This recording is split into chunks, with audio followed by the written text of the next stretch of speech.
quisiera que piensen en el término cybersecurity, cloud cybersecurity o cloud security, y traten de traducirlo al castellano. Podrán apreciar rápidamente que al menos hay dos posibilidades, en mi opinión hay tres. Se los dejo para que tengan esta posible o posibles traducciones en mente a lo largo de la charla. ¿De acuerdo? Bueno, en realidad persigo varios objetivos a lograr con ustedes el día de hoy. Primeramente quiero fundamentar la importancia de esta sesión, la importancia de estar sentados el día de hoy platicando de la ciberseguridad, platicando de la nube. Creo que es bien importante el tema. La nube o el cómputo en la nube tiene su propio lenguaje, está dotada de una cantidad inmensa de acrónimos, hay muchísimos conceptos involucrados, muchos de ellos significan cosas diferentes para personas distintas, entonces de ahí la importancia de homogeneizar algunos de los términos más importantes. El día de hoy también quiero sentar las bases para desmitificar la nube o la seguridad cloud. Creo que hay puntos de vista encontrados, creo que hay confusión. Espero poder clarificar estas dudas que pudieran ustedes tener. Y finalmente quiero hablar también de algunas tendencias muy aparentes, muy importantes en el mundo de la ciberseguridad en la nube.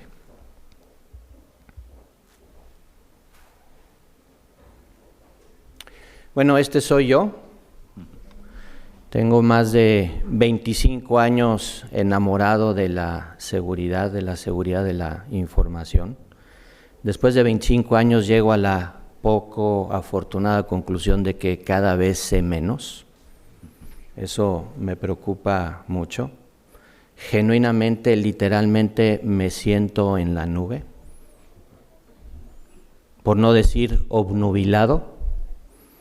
Y chequen la definición de obnubilado, no es muy benigna, pero proviene del vocablo obnubilare, que quiere ser cubrir con una nube, estar cubierto de una nube.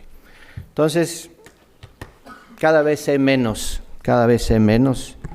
me preocupa y quizá mi destino final es simplemente tratar de guiar a la juventud en torno a la exploración de nuevos ámbitos y de nuevas ideas.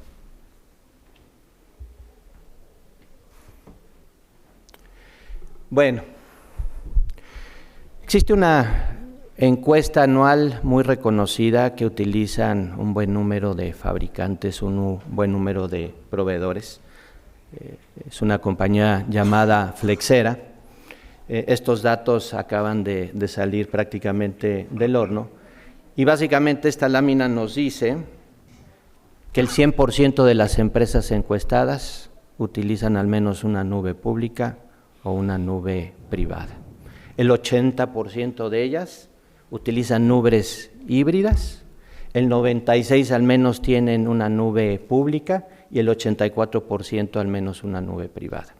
La nube es una realidad. La nube llegó para quedarse. El destino final para todas las organizaciones es la nube. Personalmente pienso que se trata de un destino multinube híbrida, y más adelante vamos a ver qué significa esto. También gastamos un montón de plata en las nubes, y si no, analicen algunas de estas cifras. Por ejemplo, el 18% de las empresas encuestadas invierten anualmente entre 2.4 millones de dólares y 6 millones de dólares. El 12% entre 600,000 y 1.2 millones de dólares. El 15%, 1.2 millones de dólares a 2.4 millones, e inclusive hay empresas que se gastan anualmente entre 24 y 60 millones de dólares. Estamos hablando de un montón de dinero.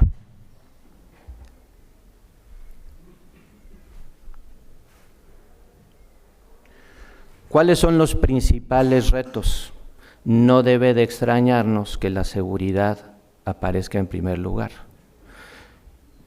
Pero si hasta hace poco tiempo o desde siempre hemos escuchado un cúmulo inmenso de preocupaciones en torno a la seguridad, ¿por qué ustedes piensan que hemos adoptado vertiginosamente la nube?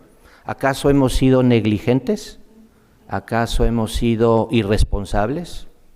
Pues la respuesta es un tajante no. Simplemente lo que ha cambiado es nuestra percepción, la idea de lo que es seguridad.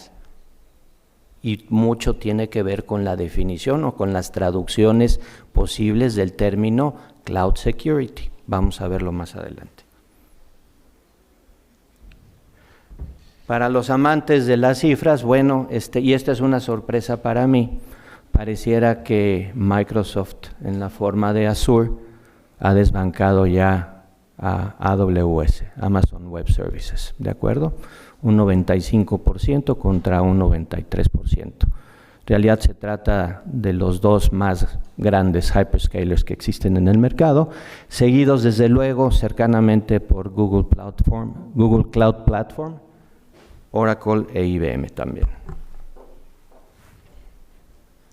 Bueno, estos son los tipos de nube, no me voy a detener mucho en esto. Básicamente las nubes públicas mantienen infraestructura compartida para todos los clientes de esa nube.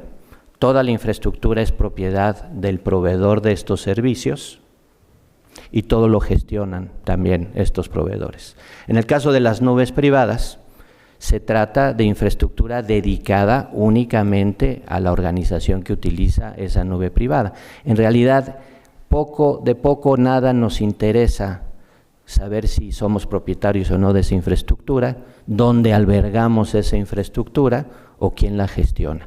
El concepto fundamental en el caso de las nubes privadas tiene que ver con el nivel de dedicación de esa infraestructura a una sola organización. Y desde luego también podemos hablar de nubes híbridas que integran nubes privadas y públicas con tecnología sofisticada que nos permite migrar eficiente, rápidamente cargas de trabajo de una a otras nubes. Y finalmente tenemos el concepto de multinube. Multinube se refiere a infraestructuras que abarcan nubes públicas de múltiples proveedores. Dos o más nubes de hyperscalers, o una gran nube pública acompañada también del uso de una nube pública de un fabricante SaaS. Creo que no haya mucha confusión en torno a esto.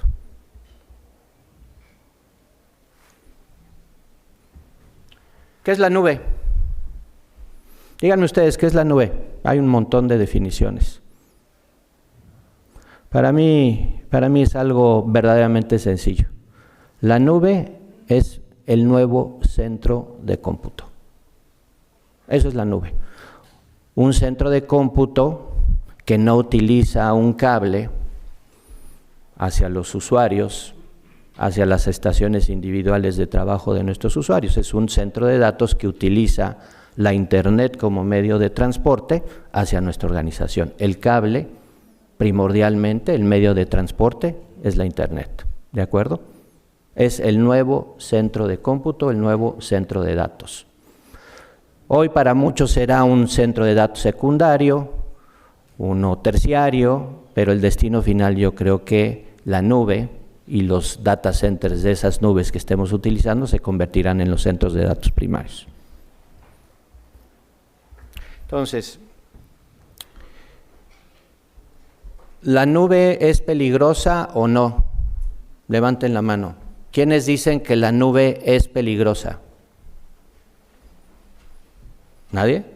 Entonces, ¿la nube no es peligrosa? ¿No? A ver, muchachos. Entonces, ¿por qué estamos aquí?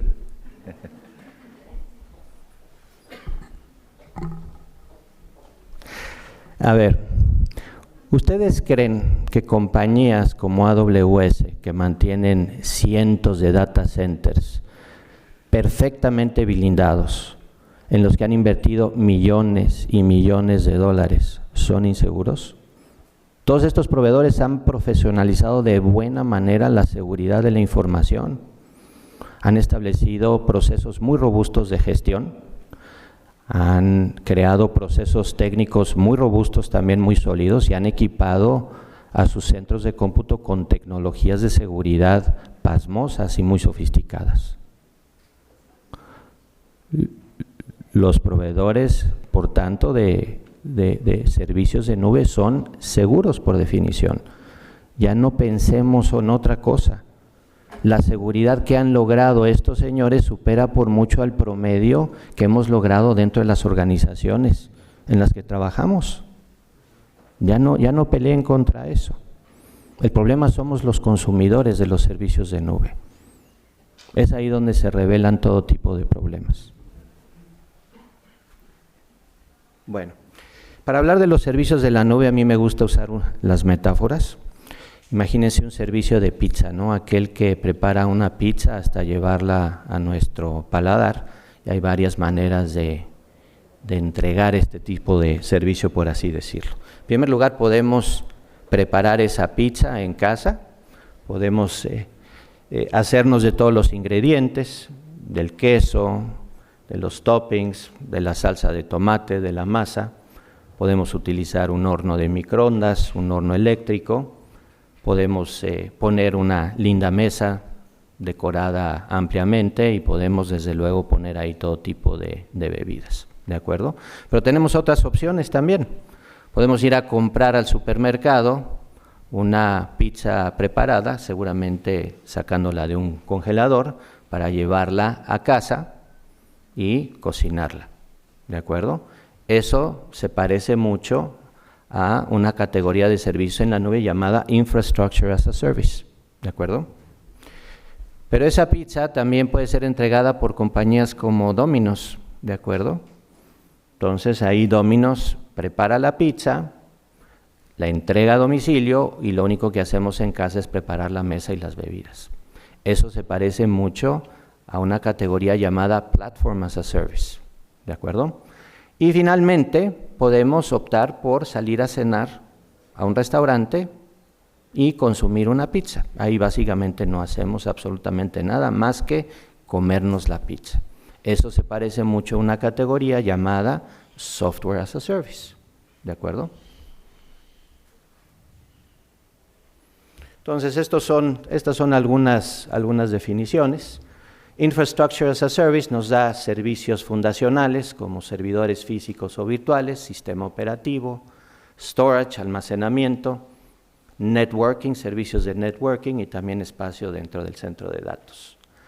Platform as a Service básicamente nos brinda un ambiente de desarrollo para que nuestros programadores desarrollen aplicaciones y las prueben también.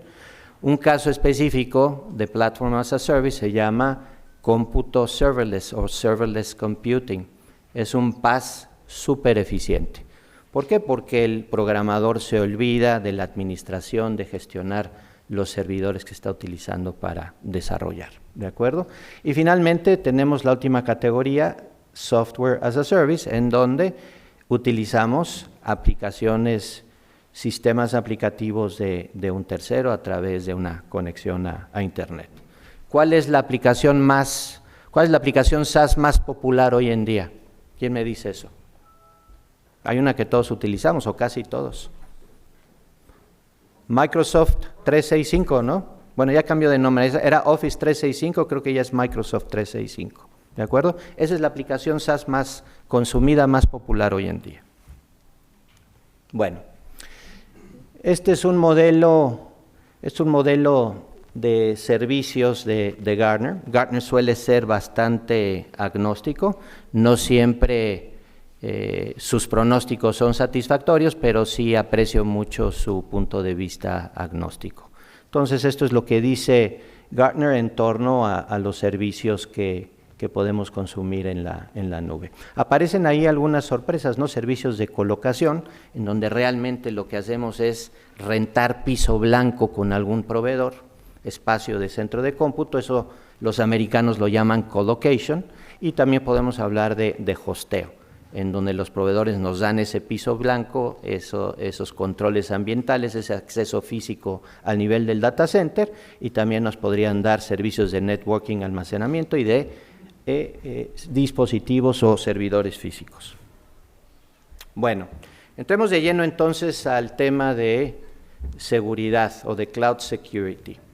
Para muchos este es un asunto relacionado únicamente con determinar en quién recaen las responsabilidades primarias en materia de ciberseguridad, en el proveedor de nube o el consumidor de la nube, ¿de acuerdo?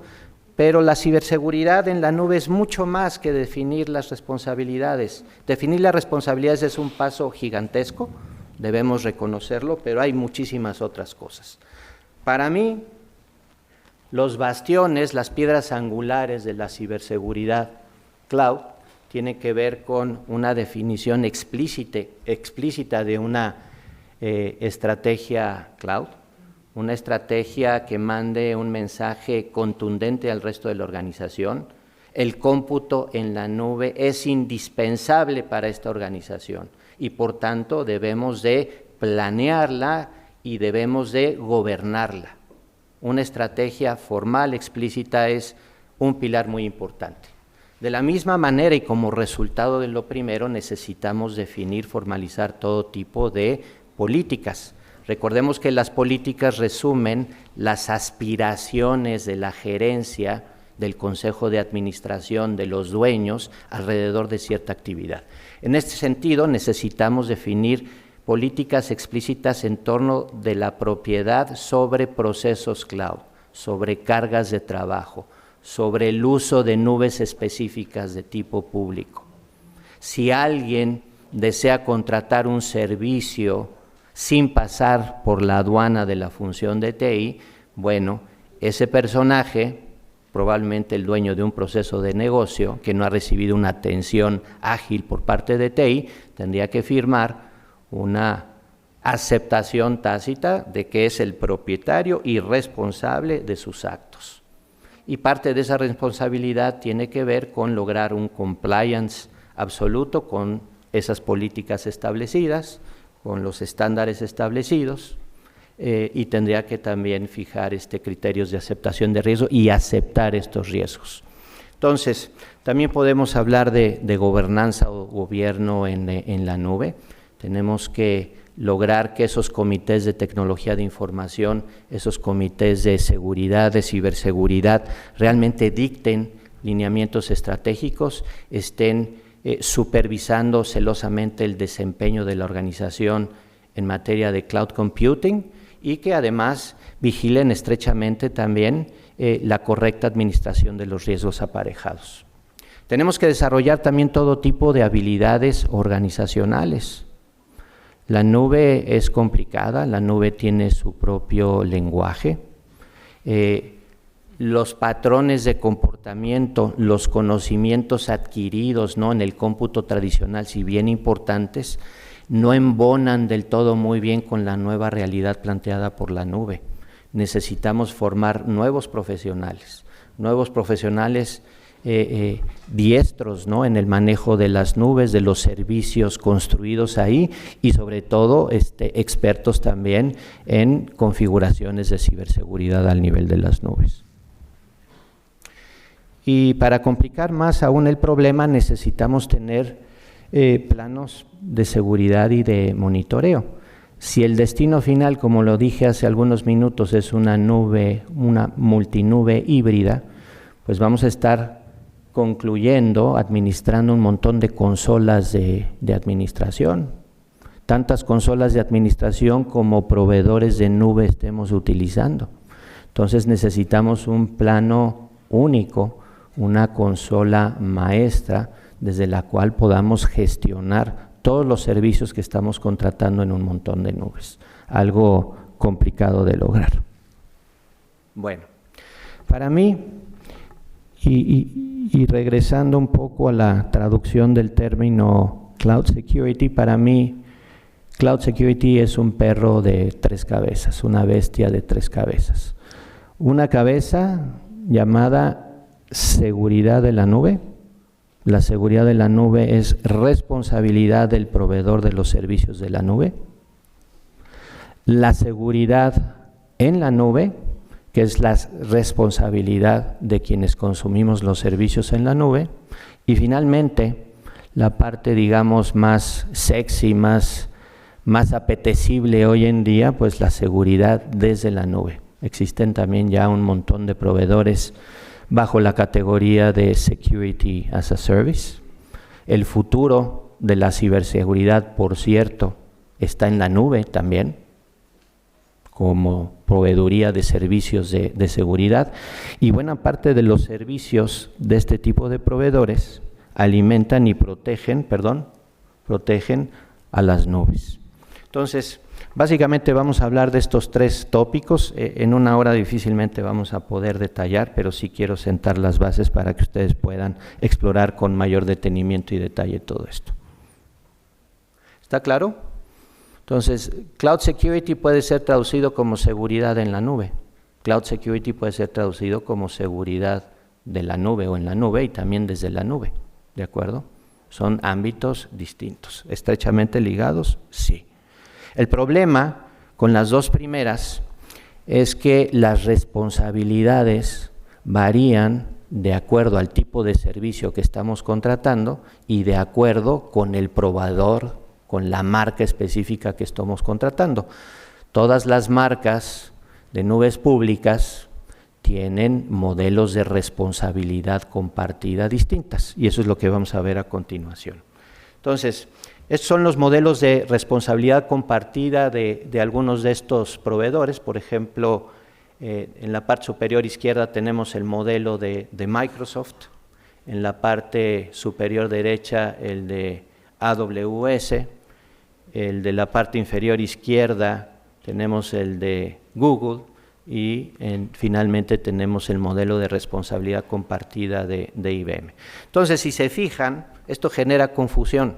Al final del día estamos hablando de lo mismo, ¿no? Pero utilizan términos distintos, servicios distintos, nomenclaturas distintas y claramente responsabilidades distintas. Entonces, no es fácil, yo diría que es más un arte que una ciencia exacta, arribar al punto concreto de definir quién es responsable de qué, pero tenemos que tener mucho cuidado y leer y revisar con lupa esos contratos de servicios con estas nubes públicas, ¿de acuerdo?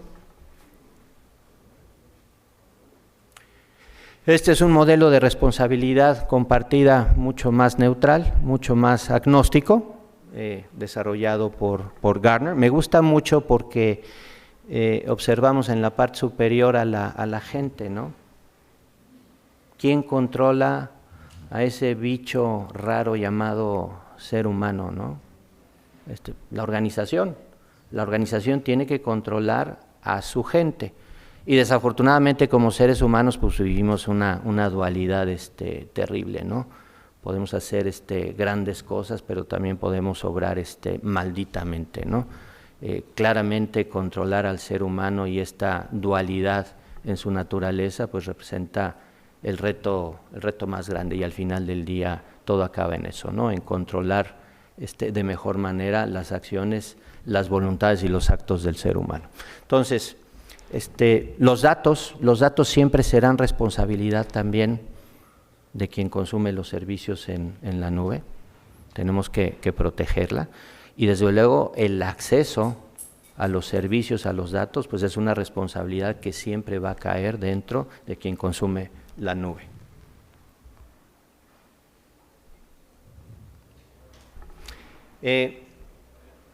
Este diagrama para mí es fundamental. Se trata del modelo de defensa en profundidad para la nube. Históricamente hemos utilizado capas varias de controles de seguridad para proteger los datos, las joyas de la corona que albergamos en nuestros data centers. Ese modelo de defensa en profundidad, esas capas varían notablemente con el advenimiento de la nube, y aquí les presento lo que Gartner llama el modelo de defensa en profundidad para servicios de tipo Infrastructure as a Service y Platform as a Service. No voy a detallar mucho el día de hoy en cuanto a SaaS, Software as a Service. Es un modelo que requiere menos atención desde una perspectiva de seguridad, no por ello menos importante, pero sí menos atención. ¿Por qué? Porque buena parte de las responsabilidades en materia de seguridad recaen en el proveedor de este tipo de servicios. Claramente el problema en SaaS se complica justo en la medida en que contratamos y nos suscribimos a una mayor cantidad de aplicaciones SaaS. Hay empresas que utilizan corporativamente miles de aplicaciones SaaS. Administrar el correcto uso, las correctas configuraciones de esas aplicaciones, pues puede ser un caos, puede ser una pesadilla también logística. Pero entonces permítanme por esta única vez detallar únicamente sobre IaaS y PaaS y este modelo de seguridad en profundidad. Entonces, las capas, según este modelo, las capas de abajo resultan fundamentales y son las que reducen de mejor manera o en buena medida los riesgos a niveles aceptables. ¿Sí? En la medida en que escalamos en esta jerarquía de capas de controles, el beneficio en materia de reducción de riesgo se ve decrementado, va bajando. De ahí la importancia de solidificar, de plantear bastiones muy sólidos en materia de Identity and Access Management, IAM. Esto es fundamental. La movilidad, la adopción generalizada de las nubes han barrido, han destruido lo que conocemos como perímetros, esa distinción física y lógica que hemos hecho entre nuestra red empresarial con respecto al mundo que rodea a esta red, considerada peligrosa. Ese perímetro ya cambió. En realidad, el nuevo perímetro es la identidad del usuario, y no solamente del usuario, de todo tipo de dispositivos, cargas de trabajo, APIs, Application Programming Interfaces, un montón de cosas, máquinas también.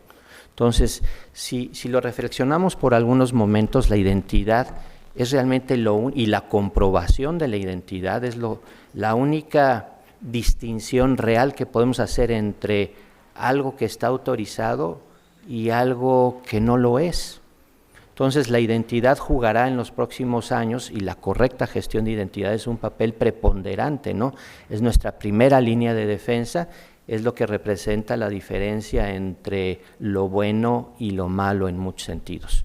Entonces, tenemos un montón ya de proveedores, las marcas de nube, los hyperscalers tienen soluciones de Identity and Access Management. Identity and Access Management, por cierto, en términos simples y llanos, significa identificar, autenticar y autorizar a un usuario y a otro tipo de entidades hoy en día. Hoy podemos hablar también de proveedores de Identity and Access Management en la nube. Hay proveedores muy populares, seguramente han escuchado hablar de Okta. Está también directorio activo en la nube con Microsoft, Ping Identity. Hay un montón de jugadores. Y es importante pensar también en un proveedor de identidades en la nube, ¿no? Porque imagínense si concluimos nuestra aventura nube contratando un montón de nubes y acabamos compartiendo nuestras credenciales, nuestras identidades con tantas nubes como utilizamos. Estamos creando albercas, islas de autenticación separadas, ¿no? Entonces, de lo que se habla mucho hoy en día es de federar a la organización con un proveedor de identidades. Un solo proveedor de identidades que mantiene nuestras identidades, y una misma identidad es la que utiliza a través de este proveedor, del uso de este proveedor, la organización para autenticar a todos sus usuarios, a todos sus dispositivos con distintas nubes. Entonces, es algo importante. Desde luego, al nivel de nube tenemos que utilizar autenticación multifactorial. No basta con utilizar un user ID y un password, necesitamos meterle más factores de autenticación. en todo tipo de accesos. Necesitamos manejar roles, Role-Based Access Control. Claramente siempre podemos identificar usuarios con necesidades muy similares de acceso. Esos son candidatos a la formulación de un rol específico con ciertos privilegios de acceso hacia ciertas cargas de trabajo o aplicaciones. ¿De acuerdo? Tenemos que tener mucho cuidado con las cuentas de administradores, Privileged Access Management o PAM. En la nube esto puede ser desastroso. Debemos evitar hasta donde sea posible el uso de estas cuentas. Quizá el único uso autorizado es al levantar una nube o un servicio de nube por vez primera, para luego limitar a través de granularidad al nivel de los servicios el uso de estas cuentas. Tenemos que establecer también estándares muy rigurosos de configuración tanto para los servicios fundacionales de networking, almacenamiento, cómputo y de PaaS. A nivel de la red, en la nube, pues tenemos que contar con servicios de networking, ¿no? Y el problema de controlar qué accede a qué o qué se conecta con qué permanece en la nube. Entonces, en la nube hoy se habla de un concepto llamado microsegmentación. No es segmentación al estilo tradicional de las redes. Microsegmentación básicamente tiene que ver con desacoplar las aplicaciones de la red, armar grupos de aplicaciones a las que grupos de usuarios pueden acceder directamente sin importar el segmento de la red lógica o física, virtual o no, en la que se encuentren. Es un concepto nuevo que simplifica por mucho la administración y en el que se fundamenta el concepto de Zero Trust, por cierto. Zero Trust para mí es una filosofía en donde no debemos confiar en absolutamente nada y en nadie y tenemos que verificar absolutamente todo. Es equivalente a pensar que nuestra propia red empresarial se parece mucho a la Internet y es totalmente peligrosa. Eso tiene enormes beneficios de planeación, ¿no? Podemos planear mejor asumiendo que todo es peligroso que partiendo de la base de hacer necesariamente segura nuestra red empresarial. Además, las redes empresariales como las conocemos tienden a aligerarse, como vamos a ver enseguida. Entonces, buena parte de los incidentes de seguridad en las nubes públicas tienen que ver con los servicios de almacenamiento. Muchas veces terminamos con un montón de shares de recursos abiertos publicados en Internet, asequibles por todo el mundo. Ese es un problema de configuración. Entonces tenemos que limitar muy bien esos repositorios de datos. No debemos de publicarlos masivamente, únicamente a quienes deben de accederlos. Tenemos que encriptar todo también, por cierto, ¿sí? Entonces hay un montón de cosas de las que podemos hablar el día de hoy. Yo les dejo de tarea ahondar en cada una de estas capas. Hay algo muy importante que se llama CSPM, que es la siguiente capa, Continuous Cloud Security Posture Management. Imagínense un mundo en el que contamos con un servicio que puede coleccionar, captar todo tipo de informaciones, de configuraciones logradas en los servicios de nube. Un servicio capaz de contrastar toda esa información recopilada con mejores prácticas de ciberseguridad, contrastándolas también con marcos de referencia generalmente aceptados para descubrir estos son los huecos de seguridad que tienes a la luz de las configuraciones que has realizado, pero no solamente únicamente la labor de detección de esos huecos, ¿no? Estos huecos se arreglan desarrollando A, B, C y D y además algunos de estos pasos los puedo hacer de manera automática. Eso es Cloud Security Posture Management, plataformas de servicios verdaderamente poderosos que nos ayudan a combatir la principal plaga en el mundo de cloud computing, que son las pobrísimas configuraciones que logramos en todas estas categorías de servicios. En la nube tenemos que registrar en bitácoras absolutamente todo. Solamente de esa manera podemos hacer analítica avanzada de ciberseguridad, aplicar técnicas de machine learning, inteligencia artificial, para detectar esas agujas en el pajar, ¿no? Esas amenazas que permanecen furtivas, que se esconden irremediablemente, que no quieren ser descubiertas, pero que están atacándonos sigilosamente y silenciosamente. Y si no me creen, pues está el ransomware, ¿no? Y ustedes han sido victimados ferozmente en los últimos días, semanas. Está también otro tipo de plataformas de seguridad llamadas Cloud Workload Protection Platforms.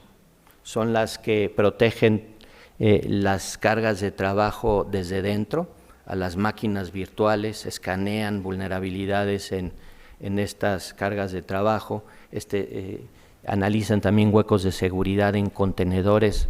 Tienen funcionalidades maravillosas. También podemos hablar de seguridad al nivel de aplicativos. Tenemos que escanear también el código nativo que estamos desarrollando en las nubes. Tenemos que proteger a las APIs, ¿no? El mundo se va a convertir en un frenesí incontenible de conexiones APIs por doquier, ¿no? APIs que nos van a dar acceso a microservicios, a máquinas virtuales, a contenedores presentes en un montón de nubes. Tenemos que proteger quién accede a esas APIs y claramente tenemos que vigilar a quienes publicamos esas APIs. Entonces, no me detengo más. Este es el modelo de defensa en profundidad. Los invito a que estudien cada una de estas capas con mayor detalle. Insisto, las capas de abajo son las más importantes. Para Gartner las de arriba son más un nice to have que algo mandatorio. Bueno,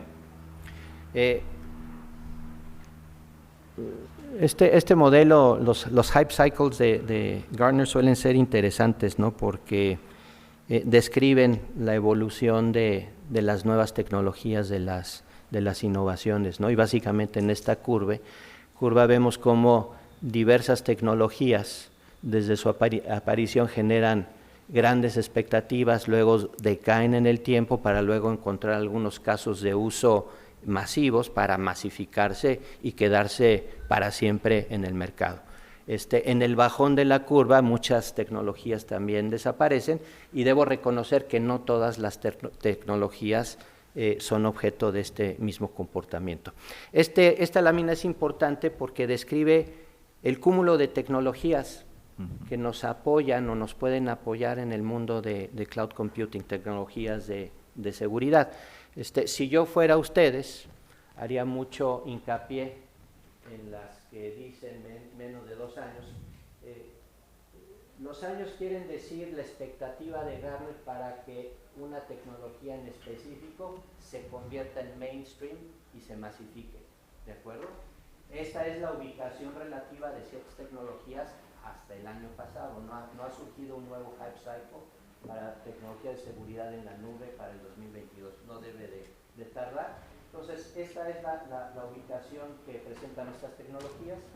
Entonces, yo enfocaría mucho las que dicen menos a 2 años o 2 a 5 años. Que si consideramos el 2021, en realidad es menos de 1 año y entre 1 y 4 años en realidad. Entonces hay ahí algunos acrónimos, algunas tecnologías interesantes, ¿no? Está Security Service Edge, vamos a hablar a continuación de eso, es algo muy caliente, algo muy de moda. Está lo que es SASE, Secure Access Service Edge, Serverless Function Security, está CSPM, ya lo vimos, Cloud Security Posture Management, está ZTNA, Zero Trust Network Access. Una recomendación de quienes conocen esto bien, de los iluminados, nos dicen que en las nubes no debemos usar, debemos eliminar las VPNs y debemos de eliminar también las DMZs, ¿de acuerdo? Y sustituirlas por algo que se llama ZTNA, Zero Trust Network Access, aparejado con el concepto de microsegmentación a nivel aplicativo. Bueno, y tenemos ahí también algunas otras monerías. Insisto, menos a 2 años, 2 a 5 años es lo que merecería en una primera instancia la atención de todos ustedes. Lo demás tendrá un periodo de gestación más grande y se convertirán algunas de ellas en casos de uso generalizados, y algunas de estas tecnologías también desaparecerán. ¿Por qué no? ¿De acuerdo? Bueno, entremos entonces al tema de seguridad desde la nube. Para entender qué hacen los proveedores de Security as a Service, necesitamos entender bien de dónde venimos. Durante los últimos 30 años, nuestras redes se parecen a una rueda de bicicleta. Una rueda de bicicleta en donde el centro es el data center. El centro del universo es el data center. La rueda de enfrente es una rueda ya contemporánea que no sirve mucho para la nueva normalidad tecnológica. Más de esto a continuación. En materia de seguridad, pues lo que hemos hecho es construir perímetros, ¿no? Y nuestra seguridad se parece a un castillo medieval. Y los stacks de tecnología de seguridad son las puertas colgantes que son tendidas para que todo el mundo entre y salga, ¿no? Un mecanismo pues bastante simple, bastante complicado, ¿no? Y lleno de mucho esfuerzo.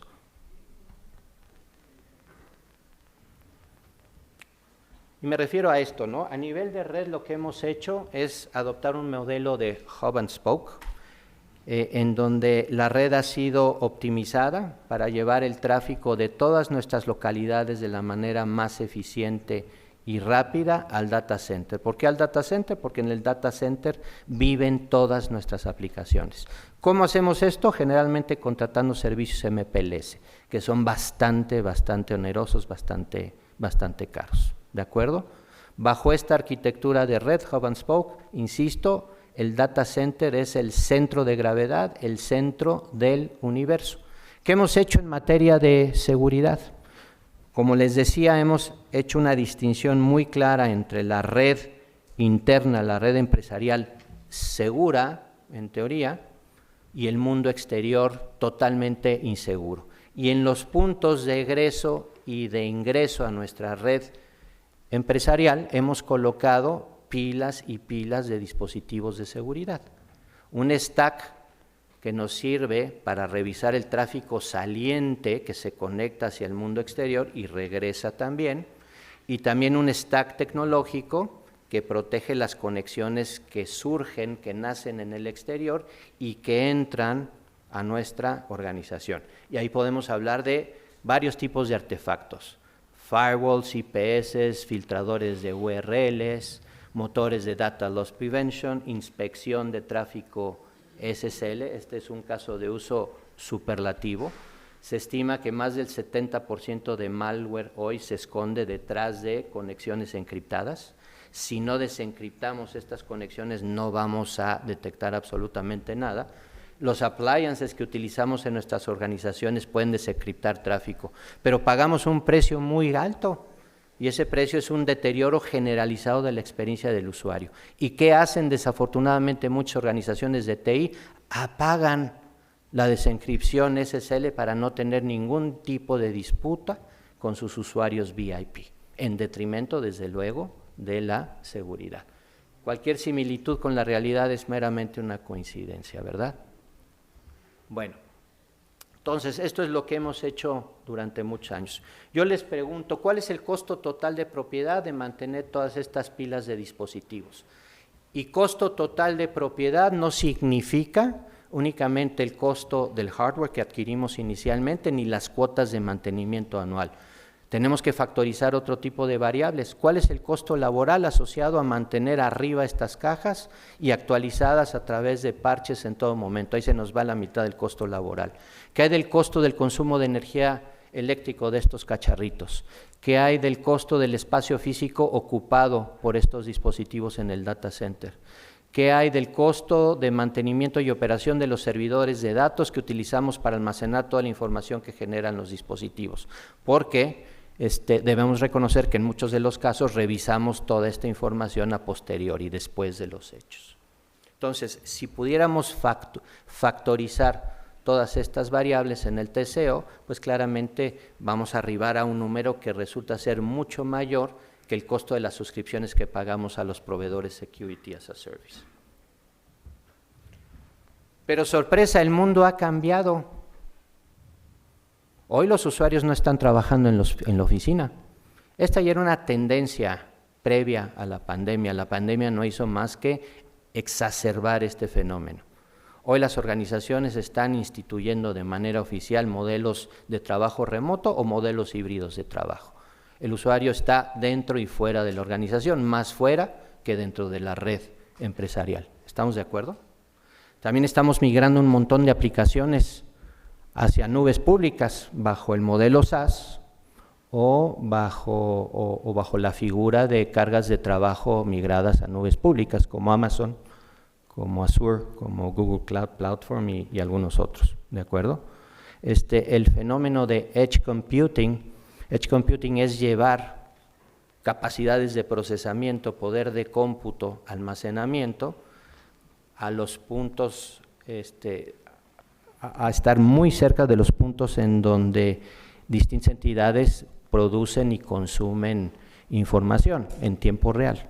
Estoy hablando de sistemas de control industrial, sistemas que necesitan de una respuesta en tiempo real. Necesitamos acercar el poder de cómputo, necesitamos acercar almacenamiento cerca donde se consume y se genera esta información. Entonces, el mundo IoT también complica todo. Entonces, tenemos un montón de dispositivos intercambiando información entre sí que están fuera de nuestro control. Entonces, dicho de otra manera, vivimos hoy un fenómeno implacable de externalización de activos digitales. Y yo les hago la siguiente pregunta. Nuestras arquitecturas Hub and Spoke y Castle and Moat, castillo y fosa, pueden abordar, pueden enfrentar de buena manera los retos de esta nueva normalidad tecnológica. Pues la respuesta es un contundente no. Imagínense un usuario que está trabajando desde casa, que necesita acceso a su sistema de CRM, Salesforce, que está en una nube pública. Ese tráfico, bajo las arquitecturas tradicionales, tenemos que llevarla a nuestro stack de seguridad de nuestro data center para revisarlo y que salga de ahí a la nube pública y de regreso lo mismo. ¿Acaso eso no genera pérdidas de productividad? ¿Acaso no genera eso latencias varias? Lo que quieren los usuarios es llegar rápidamente a sus aplicaciones desde donde se encuentran y no pasar por el data center.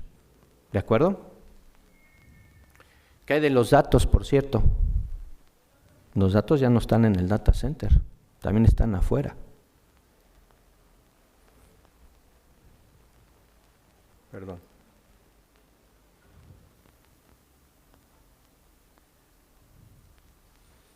Les digo que estoy obnubilado.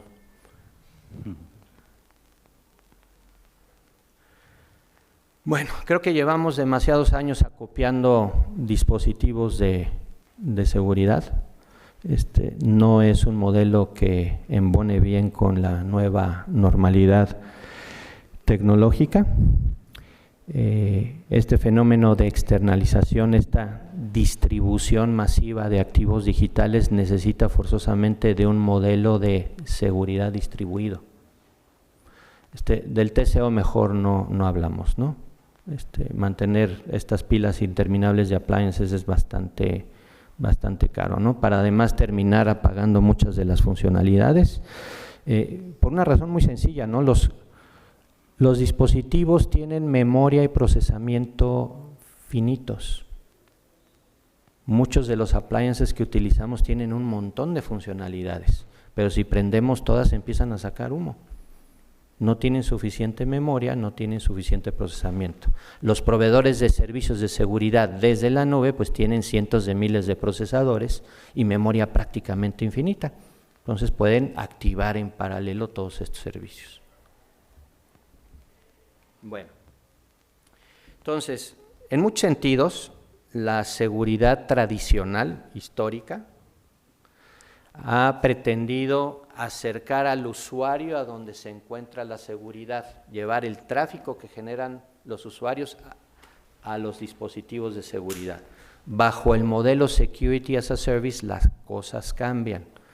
Se trata de tener seguridad siempre cercana al usuario. ¿Cómo? Montando nubes globales con un montón de puntos de presencia, con un montón de puntos de acceso, tantos puntos de acceso como ciudades grandes en el mundo hay, seguridad siempre cercana al usuario, seguridad ubicua, seguridad siempre presente. Se trata de llevar, lógicamente, esos dispositivos de seguridad al lugar en el que se encuentra el usuario, en el momento en que requiere esos servicios de seguridad y en la dosis en la que los necesita.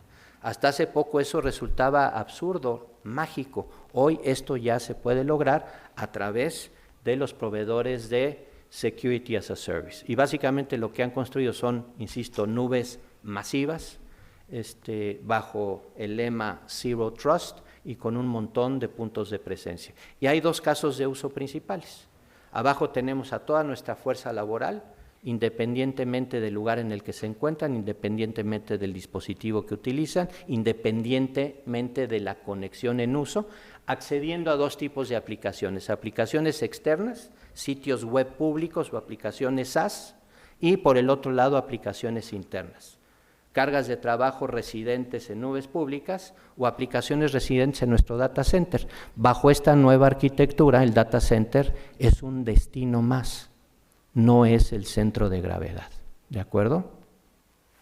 Entonces, así se ven, esta fisonomía tienen estos proveedores de servicios. Bueno, y hay algunos casos de uso. Miren, del lado del acceso seguro a aplicaciones externas podemos hablar de infinidad de servicios.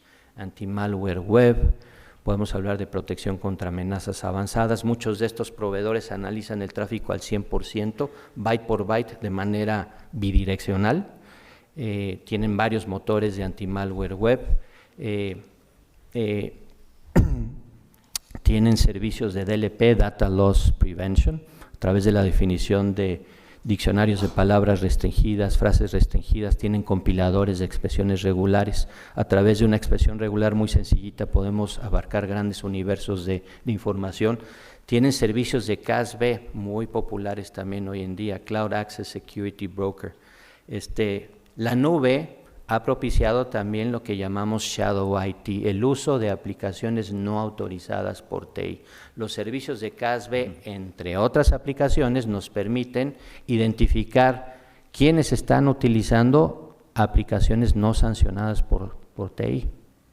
Muchas veces estamos usando distintos tenants de la misma aplicación. Tenemos a un box personal y tenemos un box corporativo, ¿no? ¿Cómo controlamos qué información suben nuestros usuarios a esos tenants personales que no son corporativos? A través de CASB podemos restringir quién puede subir qué información o dotar únicamente a los usuarios de acceso de lectura. Bueno, no me detengo mucho aquí. En el caso del acceso seguro a aplicaciones privadas, y aquí voy a hablar de una metáfora. Y esto tiene que ver mucho con el término Zero Trust Network Access, es el reemplazo de VPNs. Si yo los visito a ustedes en su oficina, voy a pasar con la recepcionista, voy a intercambiar una identificación oficial por un gafete, voy a registrar mi entrada, me van a anunciar y la señorita tiene en realidad, la recepcionista podría tener dos posibilidades. En una de ellas me puede indicar, señora Cebes, pase al piso número 7, a la oficina número 1, que ahí lo estarán esperando. Pero si yo soy un malandro, podría hacer algunas escalas técnicas en algunos pisos y generar algún tipo de daño a la organización. Así funcionan las VPNs. Las VPNs no pueden evitar el movimiento lateral. Llevamos muchísimos años con una simbiosis maldita entre la red y las aplicaciones. Para acceder a las aplicaciones primero tenemos que acceder a las redes. Las VPNs extienden la red a la ubicación en la que se encuentra el usuario. Nos llevan a la aplicación, sí. Si no tenemos bien segmentada nuestra red, olvídense, ese movimiento lateral se da. Y lo habitual es tener una pobrísima segmentación en nuestras redes. Muchos tenemos redes planas, ¿no?, en donde ni siquiera hay segmentos de ningún tipo. Todo está a disposición de todo el mundo. Entonces, así funcionan las VPNs. Otra opción para la recepcionista es llamar en ese momento a un guardia de seguridad e indicarle al guardia de seguridad: señor guardia, acompaña al señor Aceves al piso 7, a la sala de juntas número 1, y regrese por él 1 hora después y escóltelo de regreso a esta recepción para que registre su salida.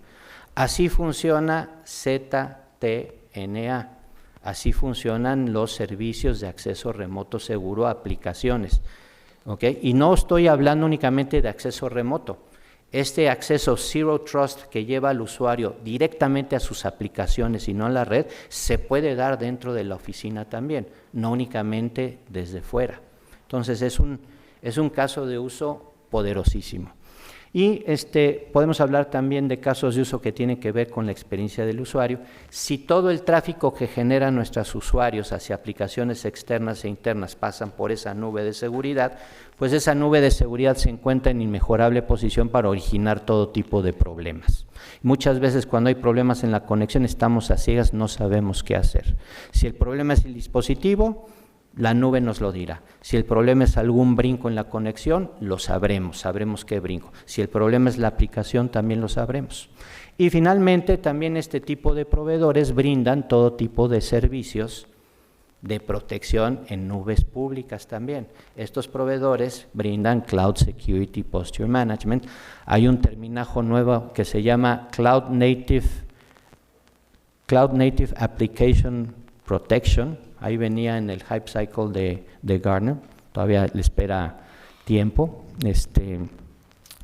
Podemos hablar de ZTNA, podemos hablar de Cloud Security Posture Management, Cloud Workload Protection, en fin, infinidad de cosas, identidades federadas desde la nube. Entonces, los invito, por tanto, también a meterse de lleno al mundo de la proveeduría de servicios de seguridad desde la nube. Es el futuro. El futuro no son los appliances, necesitamos arquitecturas distribuidas y estas nubes tienen ya por definición una arquitectura distribuida y puntos de acceso por todas partes. Tenemos seguridad siempre cercana a la ubicación física del usuario. Don Manuel, estamos... Bueno, pues con esto doy por finalizada mi charla. Estos son algunos de los atributos de una arquitectura Zero Trust de proveedores bajo este modelo de Security as a Service. La superficie es de ataque cero. No necesitamos publicar con ZTNA, no dije esto, no necesitamos publicar concentradores de VPN, no necesitamos publicar aplicaciones. Las conexiones se dan desde el data center hacia la nube. Y es la nube de seguridad la que enlaza al usuario con la aplicación que necesita acceder. En fin, son arquitecturas de proxy, no de pass-through, son arquitecturas multitenant y pertenecen a esta categoría de Gartner llamada SaaS. Bueno, con esto doy por terminada la charla. Vivimos un mundo complicado, por no decir conmocionado. Creo que los profesionales de seguridad jugaremos un papel estelar en la protección de este mundo. Estamos ya en el umbral de la masificación de ataques a infraestructura crítica en las organizaciones. Nada más de imaginarme, ¿no?, que un hacker pueda penetrar a los sistemas que controlan plataformas de lanzamiento de misiles me aterra. En teoría son redes cerradas, pero quien dice que un hacker pudiera no encontrar algún hueco por ahí, ¿no? Entonces, vivimos un mundo complicado. Creo que necesitamos formar muchos más profesionales de ciberseguridad, de seguridad durante los próximos años. Y ustedes, alumnos, créanme que estarían adentrándose a un mundo rico, bien remunerado y con muchísimo futuro. Pues de mi parte es todo. Muchas gracias.